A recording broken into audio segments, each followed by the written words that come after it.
Fantastic four. इस पूरी movie में जितना ध्यान गैलेक्टस एंड फैंटास्टिक फोर ने खींचा था, एंड में बस एक बंदे की छोटी सी झलक ने पूरे फैंस का ध्यान अपनी तरफ खींच लिया। और एट द एंड मूवी खत्म होने के बाद सबकी जुबान पर बस उसी का नाम था। एंड क्रेडिट सीन देखने के बाद मैं खुद को रोक नहीं पा रही हूँ लोगों को बताने से। 2 से ढाई घंटे कैसे बीत गए इस मूवी के कुछ पता ही नहीं चला। इस टाइम जब लोगों को सैयारा का बुखार चढ़ा है, ये मूवी भी काफी अच्छा परफॉर्म कर रही है। तो मूवी स्टार्ट होती है एक ऐसे वर्ल्ड से जहाँ के हीरो फैंटास्टिक फोर हैं, और यहाँ के लोग उन पर इस तरह से डिपेंड हैं कि अगर फैंटास्टिक फोर बोल दे हम इस खतरे से लड़ सकते हैं, तो वो उन पर पूरी तरीके से विश्वास कर सकते हैं। तो मूवी की स्टार्टिंग में हम देखते हैं फैंटास्टिक फोर अब 4.5 हो चुका है, क्योंकि रीड रिचार्ड की वाइफ सुजैन के पेट में फ्रैंकलिन पल रहा है। अगर आपने मार्वल कॉमिक के बारे में थोड़ी भी जानकारी हासिल की है, तो आपको पता होगा कि फ्रैंकलिन रिचार्ड जो इस मूवी में अभी पैदा भी नहीं हुआ, वो कौन है। फैंटास्टिक फोर के चारों मेंबर्स किसी क्रिमिनल ऑर्गेनाइजेशन को ट्रैक करने की कोशिश कर रहे थे, तभी अचानक एक अलर्ट जारी होता है, और ये अलर्ट सिल्वर सर्फर के लिए था। वो सबके सामने आकर सबको चेतावनी देती है कि दुनिया वालों तुम्हारे पास अब वक्त बहुत कम है, क्योंकि उसने तुम्हें चुना है। अब ये दुनिया जल्द ही तबाह होने वाली है, इसीलिए अपनों के साथ वक्त बिताएं, वो आ रहे हैं गैलेक्टस। ये बोलकर वो वहाँ से चली जाती है। तभी जॉन भी उसका पीछा करते हुए उसके पीछे चला जाता है। वो अर्थ के बाहर चला जाता है, और तब वो सिल्वर सर्फर को बहुत करीब से देख पाता है। सिल्वर सर्फर अपनी लैंग्वेज में जॉन से कुछ बोलती है, पर उसे कुछ समझ नहीं आता, और वो वापस आ जाता है। अब फैंटास्टिक फोर ये पता लगाने में लग जाता है कि गैलेक्टस कौन है, और फिर उन्हें ये पता चलता है कि गैलेक्टस सच में जिस प्लेनेट पे गया है, वो प्लेनेट पूरी तरह डिस्ट्रॉय हो चुकी है। रीड बोलता है हमें गैलेक्टस के पास जाना होगा, इससे पहले कि वो हमारे पास आए। Reed, Susan, the thing, John सब अब तैयार थे स्पेस में जाने के लिए। सभी लोग उन्हें अप्रिशिएट करने के लिए वहाँ खड़े थे। उन्हें विश्वास था अपने हीरोज पे। फैंटास्टिक फोर अर्थ के बाहर स्पेस में जाते हैं, तो उन्हें एक और प्लेनेट दिखता है जो गैलेक्टस का शिकार बन चुका था। इससे पहले कि वो गैलेक्टस तक पहुँचते, सिल्वर सर्फर उन्हें खुद बुलाने आ जाती है और बोलती है तुम्हें यहाँ नहीं आना चाहिए था। गैलेक्टस के पास जाने पर वो उसे विशाल शरीर को देखकर हैरान हो जाते हैं। जॉन सिल्वर सर्फर से पूछता है कि वो क्या चाहता है, जिस पर वो बोलती है वो चाहता नहीं, बस खाता है। गैलेक्टस बोलता है तुम्हारे पेट में जो बच्चा पल रहा है वो कोई नॉर्मल बच्चा नहीं, उसके पास बहुत सारी शक्तियाँ हैं। यही है जो मेरा भूख मिटा सकता है हमेशा के लिए। इसे मेरे हवाले कर दो, मैं तुम्हारे प्लेनेट को छोड़ दूंगा। रीड बोलता है ना तुम्हें बच्चा मिलेगा और ना हमारा प्लेनेट। और ये बोल के वो सब कैसे भी जान बचाकर वहाँ से भागते हैं, और इसी बीच उनका बच्चा भी अब इस वर्ल्ड में आ चुका था।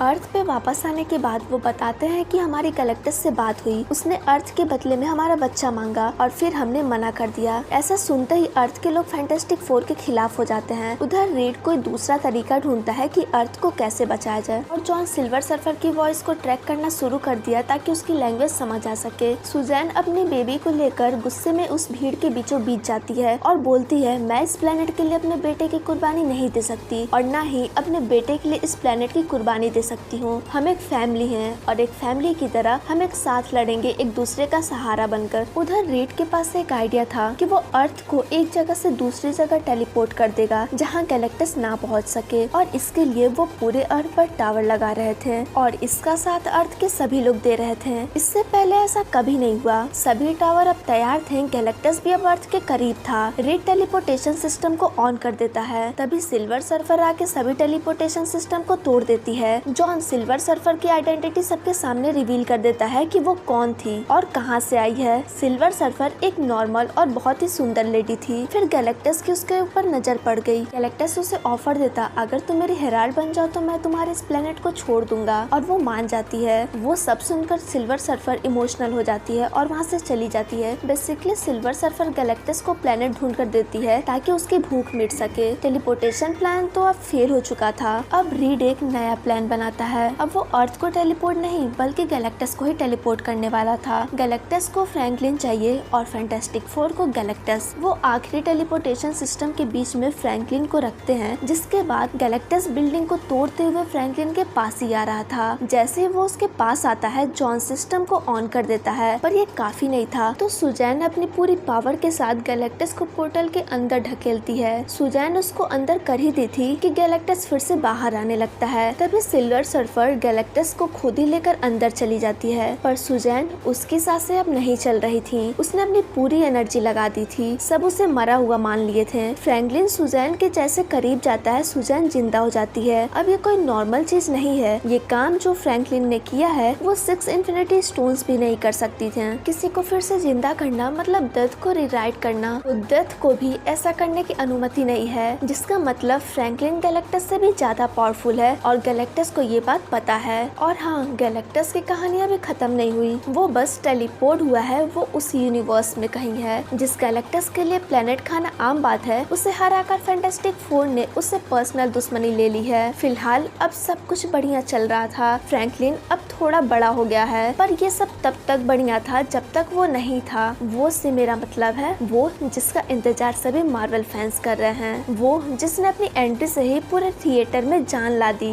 ये वही है डॉक्टर डूम। अब डूम यहाँ कैसे आया, क्यों आया, ये हम नेक्स्ट वीडियो में डिस्कस करेंगे। तब तक के लिए इजाजत दीजिए, मिलते हैं नेक्स्ट वीडियो में।